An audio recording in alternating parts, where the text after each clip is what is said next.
What is truth? Truth varies so much from person to person, depending on who you ask, which just makes it all the more confusing. For example, if you ask your science teacher, it might be something you can test and repeat. And if you ask a pope, they might say it's to be one with God. And so it begs the question, why is there even a difference in truth? Shouldn't it be the same for everyone if truth is inherently a fact of something being correct or right? Well, that's what makes it complicated. Most people actually agree that truth is based in reality or facts, but the disagreement comes from a deeper question, and that is what counts as a true fact in the first place. Historically, truth didn't always mean scientific fact. It originally referred to more trust and reliability, something or someone being truthful or dependable over time.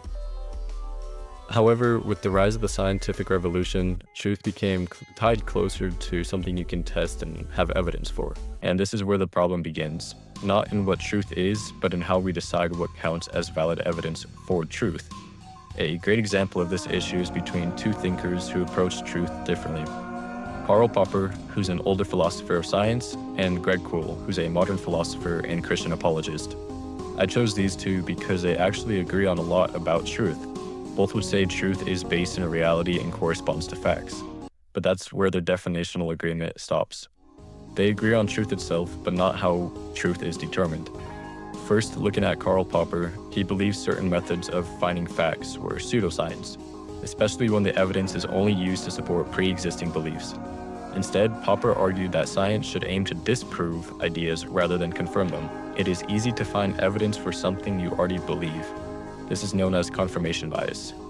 For example, if someone believed in Santa, they could easily find things that seem to support that belief, like stories, images, or people claiming he exists. But Popper would argue that this kind of evidence isn't enough because it only confirms what you already believe.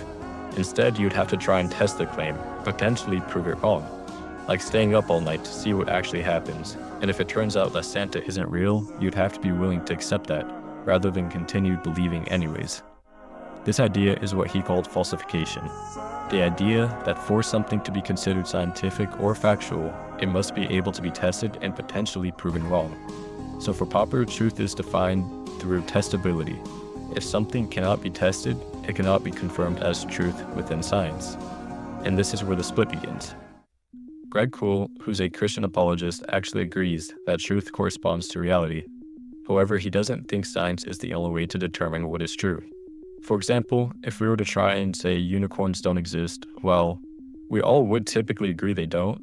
Science can't exactly prove they never have existed. So even if something technically is testable in theory, we don't always rely on testing alone to form our beliefs about what is true. It comes from other forms of reasoning, things like lack of evidence, logical consistency, and what we consider reliable sources of information. He argues that some truths, especially things like moral or religious claims, cannot be tested scientifically, and that science has a limit in what it can explain. Instead, he suggests that truth can also be understood through reasoning, philosophy, and credible authority, not just experiments or observation. So for Kool, truth is not limited to testability, but can be supported through multiple forms of reasoning beyond science. And that's the real difference between the two. Popper limits truth to what can be tested and potentially proven wrong. Kool, on the other hand, accepts that truth can come from multiple sources, including ones that go beyond empirical testing. So Popper would reject claims like God as truth because they cannot be tested or proven wrong, and therefore don't meet his standard for valid evidence. Kool, on the other hand, would argue that not all truth can be tested. They're simply not debating on the same terms, even if their definitions of truth are similar. The impact this argument has, not just between them, but all of us, is very significant, because until we can agree on what counts as valid evidence for truth, we won't be able to fully agree on what counts as reality. Until then, the argument will remain stuck.